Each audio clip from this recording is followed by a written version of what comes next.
질문의 내용을 좀 소개를 하자면, 이제 용수철에 매달린 물체가 어떤 평형점을 기준으로, 평형점에 대해서 저번 시간에 설명했었죠. 그 평형점을 기준으로 어떤 일정한 길이를 늘리거나 압축시키게 되면 그 물체를 딱 모았을 때 막 띠용띠용 하면서 움직이게 되잖아요. 그렇게 이제 움직일 때 그 물체가 갖는 어떤 에너지의 변화에 대해서 질문을 해줬어요. 그리고 이제 실제 상황에서는 유용철에 한 번씩은 다 튕겨봤죠. 유용철에 물체 매달고 이렇게 튕기면 막 띠용띠용 하다가 그 띠용띠용 하는 범위가 점점 줄어들더니 나중에는 물체가 이렇게 정지하는 그런 현상을 보이게 되잖아요. 그래서 물체가 운동하다 정지할 때는 에너지의 손실이 어떻게 일어나는지 그거에 대해서 좀 물어본 친구들이 있어서 용수철에 매달린 물체가 운동할 때 어떤 역학적인 에너지가 변하는 메커니즘에 대해서 좀 설명을 해주면 도움이 될 것 같아서 이렇게 시간을 마련을 했어요. 요거는 필수 시청입니다. 끝까지 보셔야 돼요.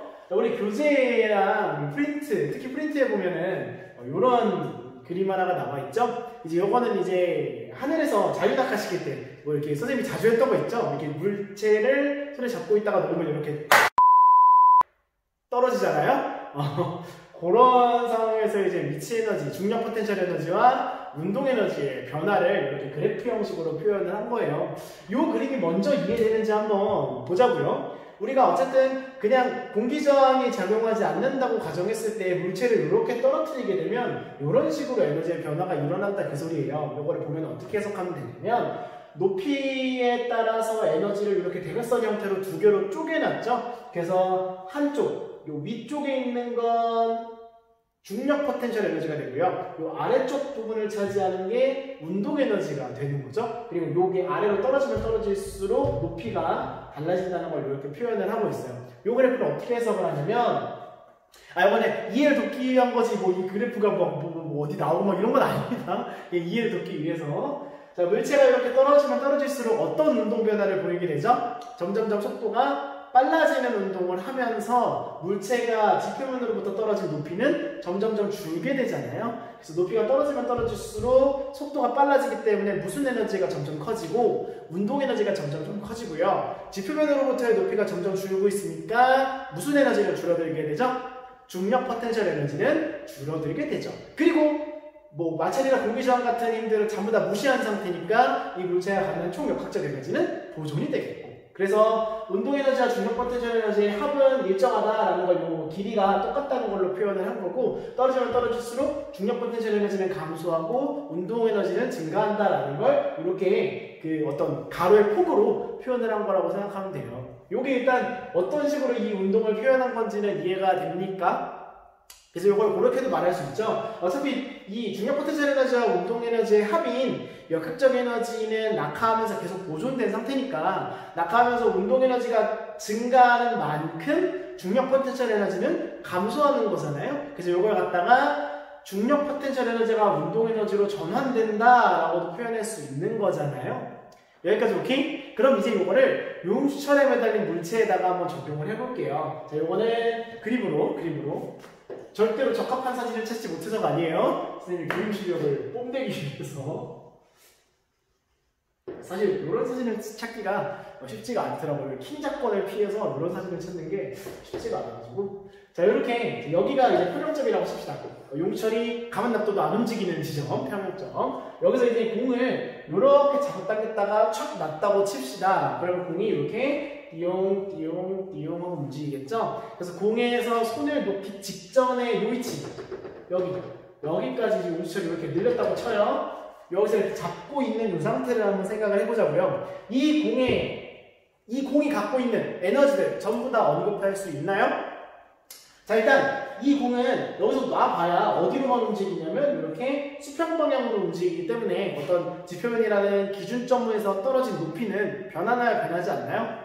변하지 않죠? 그렇기 때문에 중력 포텐셜 에너지는 변화가 없고요. 그 다음에 얘를 이렇게 놓게 되면 점점점 속도가 빨라지면서 띠용 하는 운동을 하게 되겠죠? 빨라졌다가 여기서 다시 느려졌다가 멈췄다가 다시 빨라졌다가 느려졌다가 멈췄다가 이런 운동을 하게 될 거 아니야? 그러니까 당연히 운동 에너지는 변화가 생기겠고요. 운동 에너지.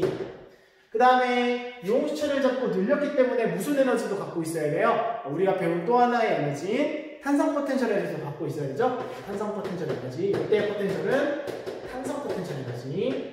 이렇게를 갖고 있겠고, 마찰과 공기저항이 작용하지 않는 상황이라면 요거 두 개의 합인 역학적 에너지는 어떻게 돼야 돼? 항상 보존이 되는 상황이겠죠.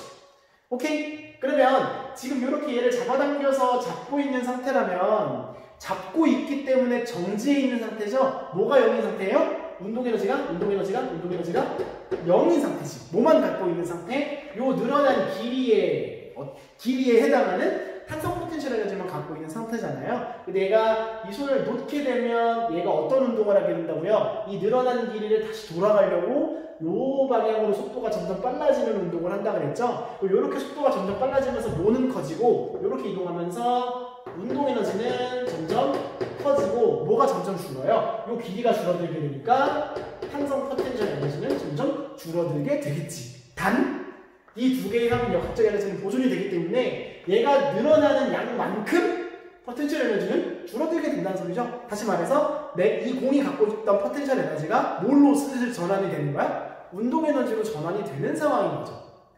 무슨 말인지 알죠? 그렇게 점점 빨라지다가 평형점에 딱 도착했을 때 그럼 되게 빠른 속도를 갖고 있겠죠. 어떤 속도를? 이 상황에서는 이 평형점에 딱 지나가는 그 순간에서는 용수철이 늘어나지도 줄어들지도 않은 상태잖아요. 여기서 뭐가 0이 돼? 탄성 포텐셜 에너지가 0이 되고요.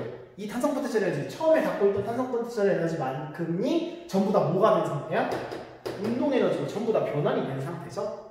그래서 어디에서 속도가 제일 빠른 거야? 용수철이 이렇게 튕기면 이 평형점, 용수철이 늘어나지도 줄어들지도 않은 그 지점에서의 운동 에너지가 제일 크니까 속도도 제일 빠른 상황인 거죠. 그래서 이 평형점을 지나게 되면 용수철은 이제 평형점을 지나서 압축되는 상황에 놓이는 거죠. 맞지? 그러면 여기가 이제 뭐 최대 압축 지점이 여기라고 칩시다. 공이 여기서 여기로 이렇게 이동을 하면서 뭐가 점점 줄게 돼요? 점점 압축이 되니까 속도가 점점 느려지게 되니까 위에다가 있네. 운동 에너지는 점점 줄고 뭐가 늘어나요? 압축이 되기 때문에 그거에 의한 탄성 포텐셜 에너지는 점점 증가하게 되겠지. 여기서도 마찬가지로 역학적 에너지는 보존되기 때문에 운동 에너지가 줄어드는 만큼 포텐셜 에너지는 증가를 하겠죠. 그러니까 여기서는 운동 에너지가 탄성 포텐셜 에너지로 전환되는 구간이라고 생각하면 되겠네. 맞죠? 이건 무한히 이루어지지는 않죠? 언제까지 운동 에너지가 줄어들까요? 이렇게 최대 압축 지점에 도달해서 이런 상황. 용수철에 이렇게 물체가 매달려 있으면 띠용 하는 그 순간 속도가 얼마가 되는 상황? 0이 될 때. 다시 말해서 전환되다가 운동 에너지가 얼마가 되는 순간까지? 0이 되는 순간까지는 계속 포텐셜 에너지로 전환이 되겠죠. 그래서 여기서는 이 운동 에너지들이 전부 다 뭐로 전환이 된 상태? 탄성 포텐셜 에너지로 전환이 된 상태죠.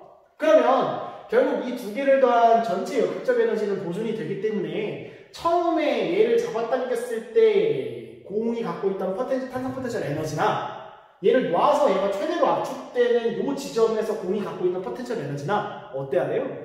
같아야 되죠?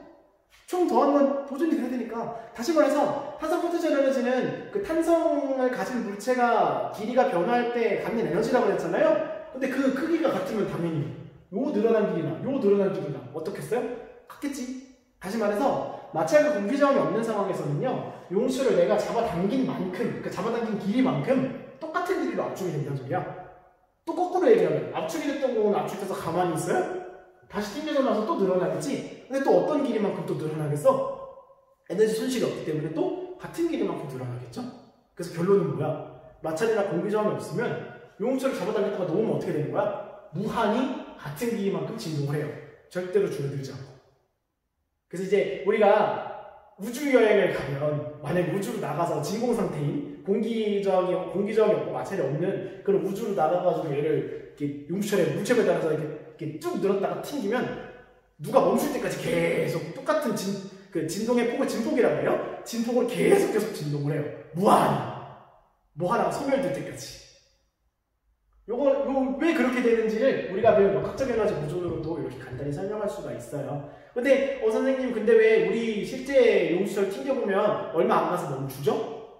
자, 요거 대답할 수 있어야죠. 왜 멈출까요? 뭐 이런 상황이라고 쳐도 이 바닥과 공사에는 항상 뭐가 작용을 하니까 실제 우리 지구에서는 마찰력이 항상 작용을 하잖아요. 근데 마찰력이 작용하는 상황에서는 우리 역학적 에너지가 어떻게 변화한다 그랬죠? 저번 시간에 출석 퀴즈였잖아. 그만큼 마찰력이 작용하는 만큼 열 에너지로 에너지의 손실이 일어난다고 했죠. 그러면 이 두 개를 더한 게 역학적 에너지인데 마찰이 작용해서 이 에너지가 열 에너지로 인해서 손실이 일어난다고 하면 그 합 자체도 줄어들게 되는 거잖아요. 당연히 점점 이 진동하는 폭도 어떻게 되겠어요? 점점 줄어들다가 결국에는 멈추게 되겠죠. 이제 그런 게 이제 우리 이제 공기저하가 마찰이 있는 세계에서의 운동이고요. 만약에 마찰과 공기저항이 없는 역학적 에너지가 보존되는 상황을 가정한다면 이렇게 무한히 진동할 것이다 라는 얘기예요. 그래서 이제 용추열에 매달린 물체가 어떻게 운동하는지를 그 에너지의 측면에서 바라보는 걸 궁금해하는 친구가 있었어서 우리 어차피 역학적 에너지 보존도 배웠고 마찰이 작용하는 상황에서는 열 에너지로 에너지 손실이 일어난다는 것도 배웠으니까 우리가 알고 있는 것만으로도 이건 설명이 되거든요. 탄성 포텐셜 에너지를 구하는 법을 모른다고 쳐도 이렇게 좀 정상적으로라도 설명이 되니까 이렇게 또 설명할 수 있구나 라는 걸 좀 알고 넘어가면 좋을 것 같아서 이렇게 좀 소개를 해봤습니다. 이거 한 번만 더 보고 넘어가세요.